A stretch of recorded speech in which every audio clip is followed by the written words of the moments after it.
Hello and welcome, my breaking goddess Leaves. Well, we are nearing the final part of this arc of Kamen Rider Geats. Huh.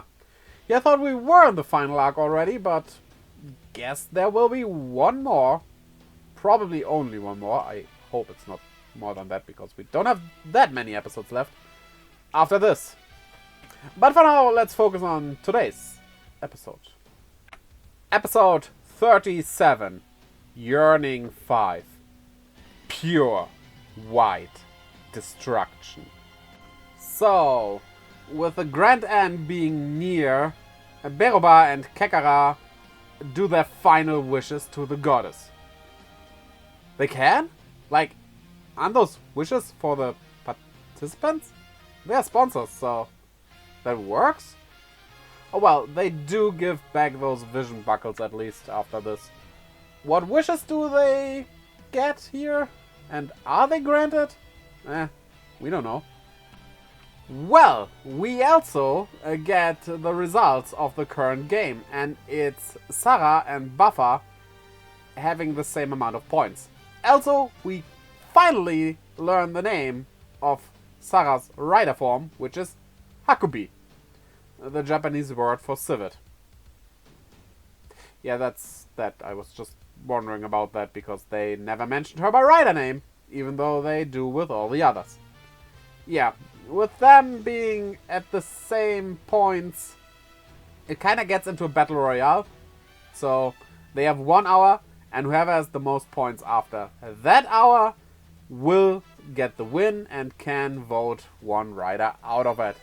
So, still wondering who will be voted out, but maybe things take a different turn in the end after all with how things will be going.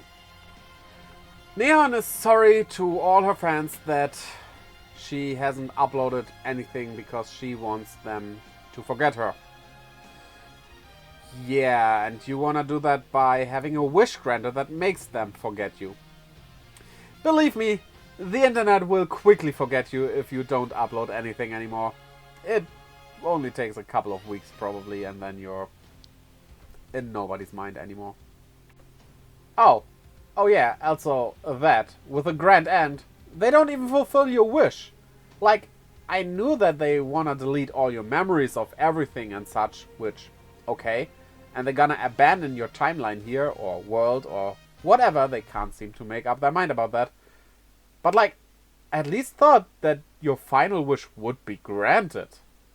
Even though you don't remember it was a wish you made. But, well, apparently not. So, they get transported to the battlefield, and Buffer walks by behind a, well, slim wall of metal that's not even fully up. Like, it's maybe a meter high. And they just talk. Yeah, maybe you should wait until he passed? Like, he definitely can hear that. He totally did hear that. And now you're up against an enemy you cannot even touch, because as riders you cannot touch him, which is what his wish made. Which wasn't really clear until now. Buffer says that they should forget that they ever were a rider and just live a normal life. To which Kawa replies, not happening. Kawa, you just learned that exactly that will happen. Also, there can only be one winner, and everybody else will forget that they ever were a rider. That was the case from the get-go. So, yes, happening.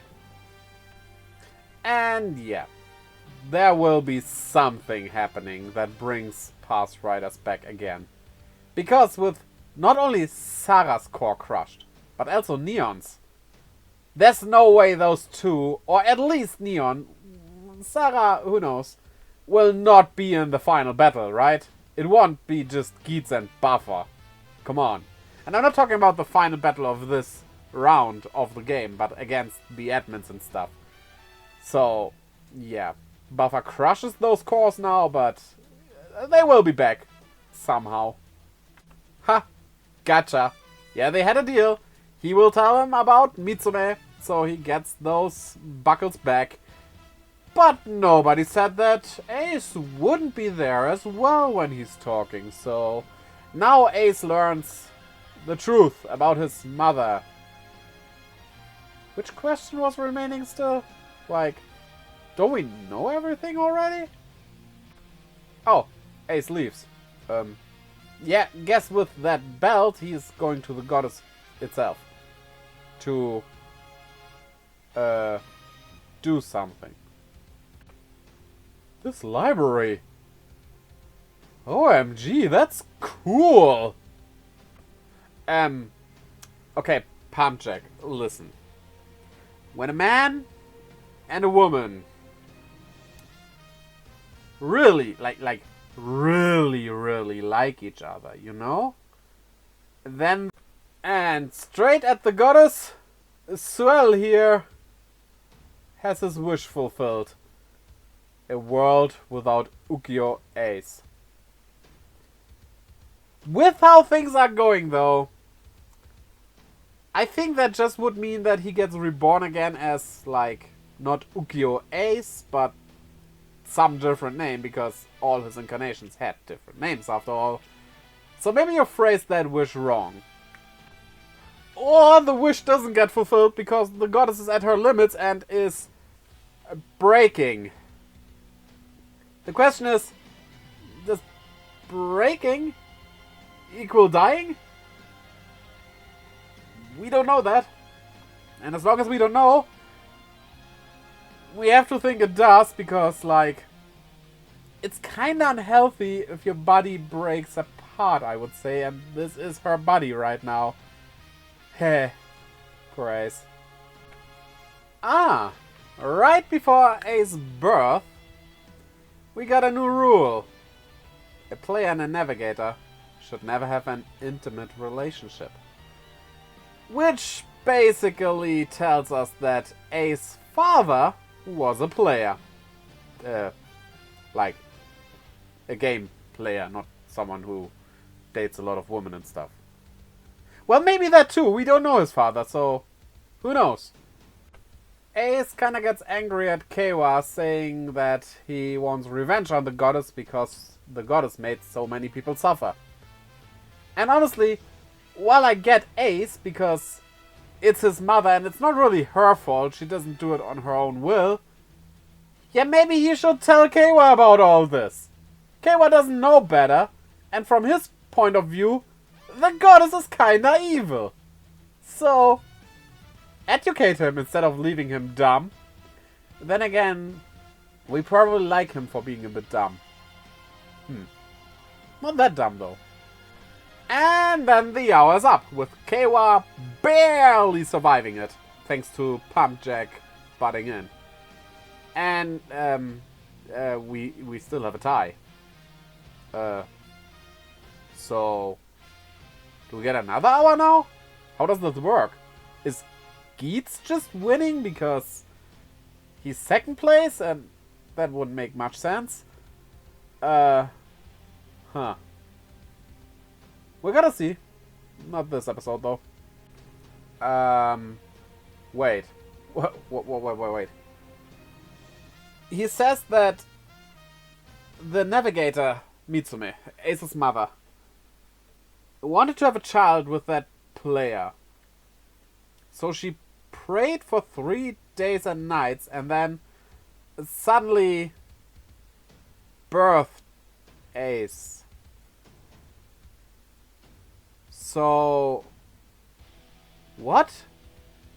Now, does Ace not have a father really? Or was she pregnant already and the praying doesn't mean anything?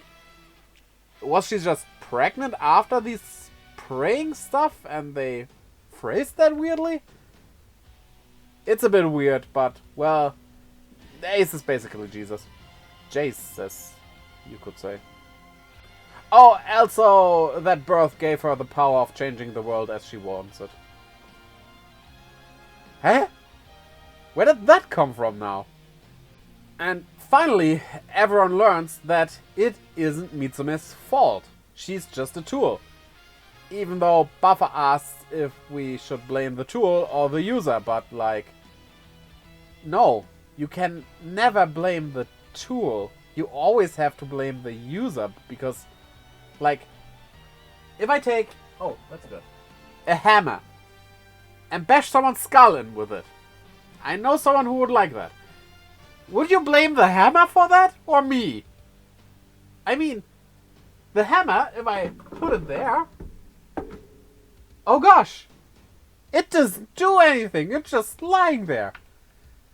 Sure, it could lie on something unstable, fall down and stuff. But even in that case, you should blame the one who put it there in that insecure way, right? Not the hammer itself. So, no, there is no question here. Yeah, I mean, obviously you have an inheritor. There's a new navigator, and I guess that she will become the new goddess, right? That's how this works. Right? Or doesn't it have to be a navigator? Like, not anymore, only for the initial one. Huh. And apparently Niram doesn't know about the inheritor, so... mysterious, kinda. But I guess it's Sumi. Probably. Very likely. Maybe. Kinda. Well, Ace really has enough because, like, his mother's dying, so... yeah, obviously he has. And takes on the fight.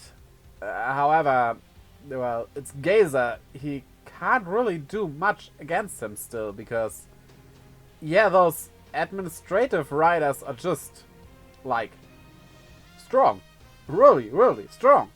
As they should be. They should have the power to defeat every other Kamen Rider because they are the administrators and, well, if the administrator can't get rid of the faults in the game, yeah, that will be a huge problem.